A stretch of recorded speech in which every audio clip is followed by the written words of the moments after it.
السلام علیکم۔ عقل مندی اللہ کا انعام۔ بہت زمانہ پہلے کی بات ہے۔ مشرق کے ایک ملک نورستان میں ایک نیک اور دانا بادشاہ حکومت کرتا تھا۔ سلطان حمید الدین۔ اس کی رعایا خوشحال تھی۔ دربار عدل و انصاف سے جگمگاتا تھا۔ اس کے فیصلے ہمیشہ عقل و انصاف کے ترازو میں تولے جاتے تھے۔ سلطان کا محل سنگ مرمر سے بنا تھا۔ اونچی چھتوں پر قندیلیں لٹک رہی تھیں اور صحن میں چمپا کے درختوں سے خوشبو پھیلتی تھی۔ مگر اس شان و شوکت کے بیچ ایک فکر سلطان کے دل میں ہر وقت رہتی۔ میرے بعد یہ سلطنت کس کے حوالے ہو؟ سلطان کے دو بیٹے تھے، شہزادہ ایان اور شہزادہ ریحان۔ دونوں جوان، خوبصورت اور قوی تھے، مگر افسوس ایک میں تکبر اور دوسرے میں غفلت کا راج تھا۔ بڑا شہزادہ ایان صرف گھوڑوں اور تلواروں میں دلچسپی رکھتا، جبکہ چھوٹا ریحان آئینے میں اپنی صورت دیکھنے سے باز نہ آتا۔ سلطان کے دربار میں ایک نہایت عقل مند اور دیانتدار مشیر تھا، وزیر زاہد۔ سلطان اسے دوربین سلطنت کہتا تھا، کیونکہ وہ وہی دیکھ لیتا تھا جو دوسروں کو نظر نہیں آتا تھا۔ مگر یہی بات دونوں شہزادوں کے دل میں چبھنے لگی۔ انہیں لگا کہ باپ کو ان پر نہیں بلکہ وزیر پر زیادہ اعتماد ہے۔ ایک دن دونوں بھائی شکایت کرتے ہوئے اپنی ماں ملکہ کے پاس پہنچے۔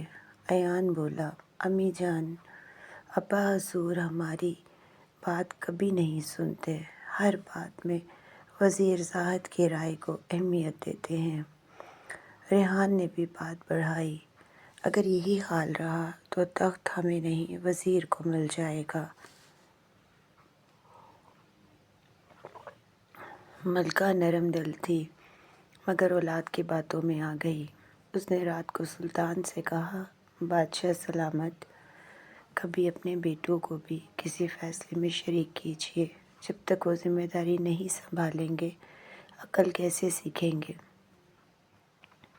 سلطان نے گہری سانس لی اور کہا، ملکہ تم ٹھیک کہتی ہو، مگر یاد رکھو عقل کتابوں سے نہیں بلکہ تجربے سے پیدا ہوتی ہے۔ ملکہ نے مسکرا کر کہا، تو پھر انہیں موقع دیجیے، دیکھتے ہیں کیا کرتے ہیں۔ اگلے دن دربار لگا۔ سلطان نے دونوں شہزادوں اور وزیر زاہد کو بلایا۔ سب کی نظریں بادشاہ پر تھیں۔ سلطان نے کہا، میں تم تینوں کا امتحان لینا چاہتا ہوں۔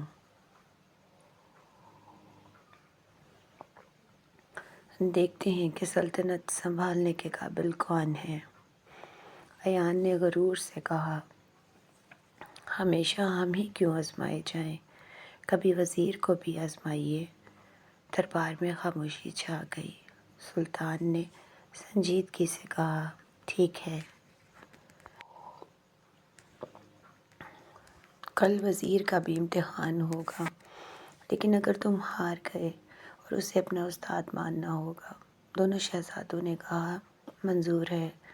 اگلی صبح سلطان، وزیر اور دونوں شہزادے محل سے نکلے۔ سفر کرتے کرتے وہ ایک وادی میں پہنچے، جہاں کھلے میدان میں ریت کا ایک بڑا ٹیلہ پڑا تھا۔ سلطان نے کہا، یہ وہ ریت ہے جس سے تمہیں دولت پیدا کرنی ہے، تمہارے پاس 1 مہینہ ہے۔ شہزادے حیران رہ گئے، ریت سے دولت؟ یہ تو ممکن ہی نہیں۔ سلطان نے کہا، دیکھو بیٹو، عقل وہی ہے جو ناممکن کو ممکن بنا دے۔ یوں امتحان شروع ہوا۔ شہزادے دن بھر اس ریت کے ٹیلے کے گرد گھومتے رہے۔ کبھی کہتے، اسے رنگ کر کے زیورات کی طرح بیچ دیتے ہیں، کبھی ہنستے، ریت کو بیچنے والا پاگل ہی ہوگا۔ ان کی باتوں میں نادانی جھلکتی تھی۔ ادھر وزیر زاہد نے ریت کو غور سے دیکھا، پھر کچھ مزدوروں کو بلایا اور ان سے کہا، ریت بیکار نہیں، اگر اسے آگ سے گزارا جائے تو یہ شیشہ بن سکتا ہے اور شیشہ روشنی پھیلاتا ہے۔ یوں اس نے وہاں ایک بھٹی بنوائی، ریت کو پگھلا کر شفاف شیشے کے ٹکڑے بنائے۔ پھر کاریگروں کو بلایا جنہوں نے ان شیشوں سے چراغ اور آئینے بنائے، وہ چراغ جو اندھیروں کو روشنی میں بدل دیتے۔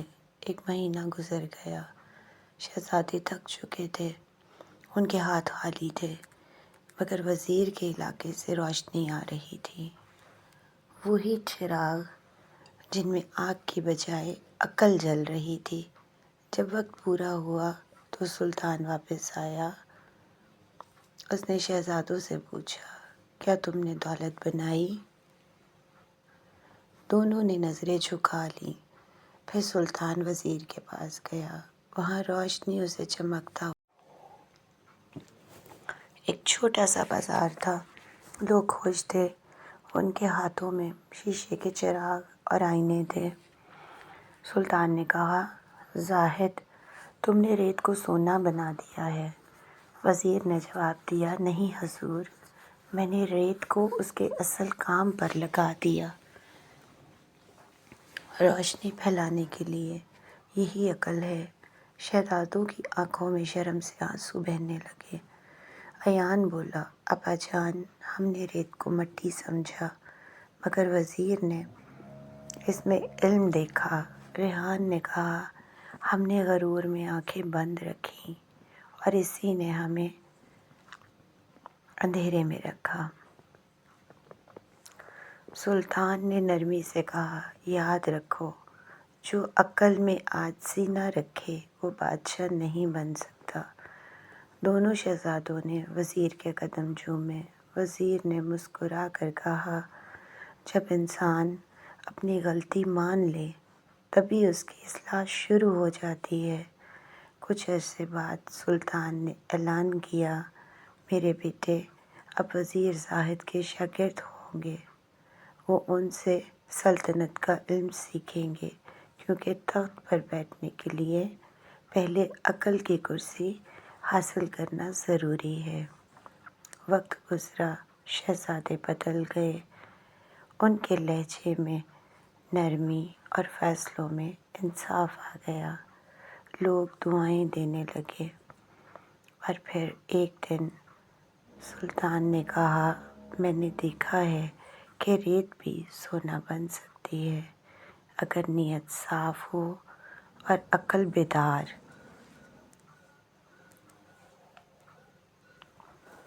یوں دارالامان کی سلطنت روشنیوں سے بھر گئی۔ سب نے جان لیا کہ اصل دولت خزانے میں نہیں، عقل اور عاجزی میں ہے۔ عقل کتابوں سے نہیں، تجربوں سے آتی ہے۔ غرور سب سے بڑی جہالت ہے اور عاجزی سب سے بڑی دانش۔ جب نیت صاف ہو تو ریت بھی روشنی بن جاتی ہے۔ اگر آپ کو یہ کہانی اچھی لگی ہو تو اپنی رائے کا اظہار کامنٹس میں ضرور کیجیے گا۔ اللہ پاک ہم سب کا حامی و ناصر ہو۔ آمین ثم آمین۔ جزاک اللہ۔